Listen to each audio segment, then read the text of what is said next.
मिळालं नाही. हे माझं दुर्दैव. महाराष्ट्रात माझा एक वर्ग आहे, पण काम करण्याची संधी मला कधीही मिळाली नाही. हे माझं दुर्दैव. प्रत्येक वेळेला मला अडवलं जातं. अशा पद्धतीचं एक विधान. आता हा बघा ते उबाटामधला अंतर्गत प्रश्न आहे. भास्कर जाधव साहेब आमचे विधिमंडळामधले सहकारी आहेत. त्यांचं काम, त्यांची काम करण्याची पद्धत गेली 15 वर्ष मी पण जवळनं बघितलेली आहे. आणि उबाटामध्ये हा सगळ्यांचाच विषय आहे की त्यांच्या क्षमतेनुसार तिथं कधीच काम करण्याची संधी मिळत नाही. आणि मग हळूहळू एक अशी भावना तयार होते मनामध्ये की बाबा एवढी आपल्या क्षमता असताना सुद्धा आपल्याला जर त्या पद्धतीनं पक्षात संधी मिळत नसेल तर माणूस नाराज थोडा राहतोच. आणि त्या नाराजीच्या मानसिकतेतनं भास्कर शेठनी अशा पद्धतीचं विधान केलं असावं. पण तरी सुद्धा हा त्यांच्या उबाटामधला अंतर्गत प्रश्न आहे. आम्ही काही त्याच्यावर जास्त भाष्य करावं असं मला वाटत नाही. भाजपचं मिशन आहे सदस्य नोंदणीच्या आडून सध्या स्थानिक स्वराज्य संस्था निवडणुका असतील किंवा राज्यात महापालिका निवडणुका स्वबळावर लढवण्याची भाजपची चाचपणी सुरू आहे. शिंदेच्या शिवसेनेकडून महायुतीत लढण्याचा आग्रह केला जातोय का, काय सांगाल?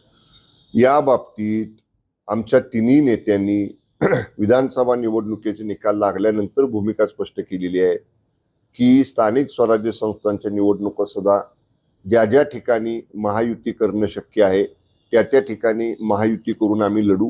आणि ज्या ठिकाणी स्थानिक आघाड्या असतात त्या स्थानिक आघाड्यांच्या संदर्भामध्ये सुद्धा आपापल्या पक्षाच्या वरिष्ठ नेत्यांशी चर्चा करून त्या प्राप्त परिस्थितीनुसार निर्णय घेऊ, अशा पद्धतीची तिन्ही पक्षांची भूमिका आहे.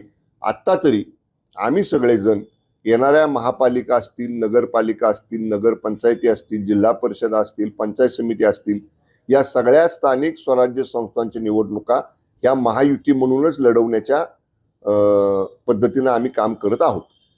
एक संजय राऊतांचा प्रश्न आहे की काल एकनाथ शिंदेंना ठाकरे गट संपवा असं आवाहन अमित शहांच्याकडून होत आहे. तर अमित शहांना हवं ते एकनाथ शिंदे बोलतात, अशा पद्धतीचं ते विधान करतात. संजय राऊतांच्या विधानाकडे आम्ही गांभीर्याने बघत नाही.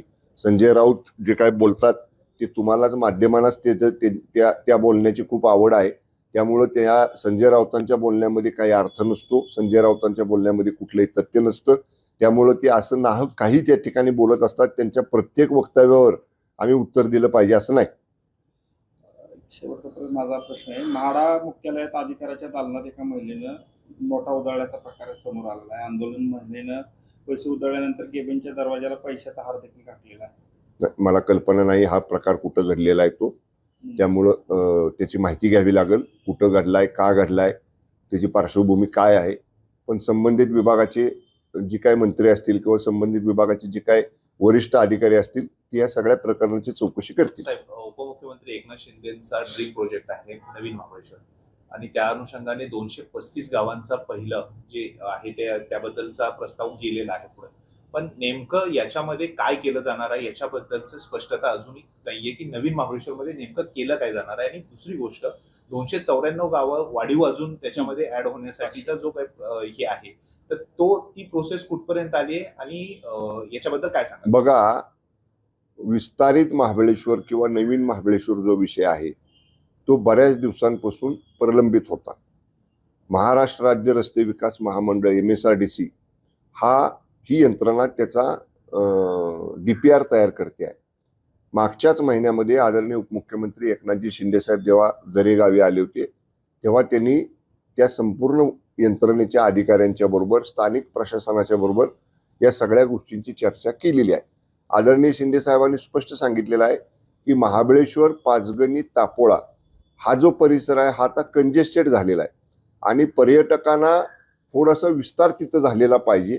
आणि बरेच निसर्ग ठिकाणं अशी आहेत त्या परिसरामधली जी तुम्ही विस्तारित महाबळेश्वर किंवा नवीन महाबळेश्वर म्हणताय, तर त्या ठिकाणी ज्या ज्या गावांची संमती आहे की आम्हाला ह्या योजनेमध्ये यायचं आहे त्या गावांचा समावेश करा असं देखील आदरणीय शिंदे साहेबांनी सांगितलेलं आहे.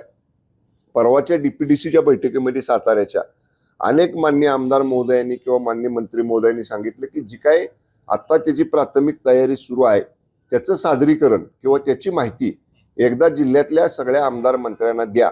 आणि म्हणूनसाठी मी MSRDCच्या अधिकाऱ्यांना, MD MSRDC यांना या ठिकाणी त्यांच्याशी चर्चा केलेली आहे की जेव्हा मंत्रिमंडळाची बैठक असेल तेव्हा आम्ही 4ही मंत्री मुंबईमध्ये असतो आणि हा बहुतांशी जो काय नवीन महाबळेश्वरचा प्रकल्प आहे तो जावली, सातारा, जावली, वाई, महाबळेश्वर, पाटण या विभागाशी संबंधित आहे. त्यामुळं आम्ही सर्वजण 4हीच्या 4ही मंत्री जेव्हा मुंबईमध्ये असू तेव्हा आम्ही MSRDCच्या अधिकाऱ्यांकडून याची सगळी माहिती घेऊ आणि लोकांचं हित पहिलं लक्षात ठेवलं जाईल. ज्या ज्या लोकांना या योजनेमध्ये सहभागी व्हायचं आहे त्या लोकांची मागणी आल्यानंतर MSRDCचे माननीय मंत्री महोदय हे उपमुख्यमंत्री एकनाथजी शिंदे साहेब आहेत, त्यांच्यासमोर हे सगळं ठेवलं जाईल आणि अंतिम निर्णय ते घेतील. MSRDCचं ऑफिस जे आहे ते मुंबईमध्ये आहे आणि हा जो नवीन महाबळेश्वर प्रकल्प होतोय तो सातारा जिल्ह्यातला आहे आणि या ठिकाणी त्याचं कार्यालयच नाहीये, नागठाण्यामध्ये त्याचं कार्यालय आहे. त्यामुळे इथल्या ज्या लोकांना काही परवानगी घ्यायची असते किंवा काही जी माहिती घ्यायची तर ती माहिती घेण्यासाठी नागठाण्याला जावं लागतंय किंवा त्या ठिकाणी सुद्धा अधिकारी. त्यामुळे याच्याबद्दल साताऱ्यात त्याचं कार्यालय होण्यासाठी तुम्ही काय प्रयत्न करणार आहात का? नागठाणे आणि सातारा काय खूप लांब नाही, 10 किलोमीटरचं अंतर आहे, 10-15 किलोमीटर अंतर आहे. पण तरी सुद्धा मला मध्यंतरी एकदा माननीय शिंदे साहेब मुख्यमंत्री असताना त्यांनी सूचना केल्या होत्या की MSRDC आणि पर्यटन MTDC यांनी जॉईंटली याच्यामध्ये सहभाग घेतला पाहिजे. त्यामुळे याची जर पुनर्रचना करायची असेल यंत्रणांची किंवा स्ट्रक्चरची, म्हणजे MSRDCचं यंत्रणांचं ऑफिस, MTDCचे यंत्रणांचं ऑफिस हे एकत्रितपणानं मग साताऱ्यापेक्षा जर एक्सटेंडेड महाबळेश्वर असेल तर महाबळेश्वर पाचगणी परिसरात करण्याच्या दृष्टीनं मी जरूर माननीय शिंदे साहेबांच्या बरोबर चर्चा करतो आणि त्या दृष्टीनं उपाययोजना करू आम्ही. ABP माझा, उघडा डोळे बघा नीट.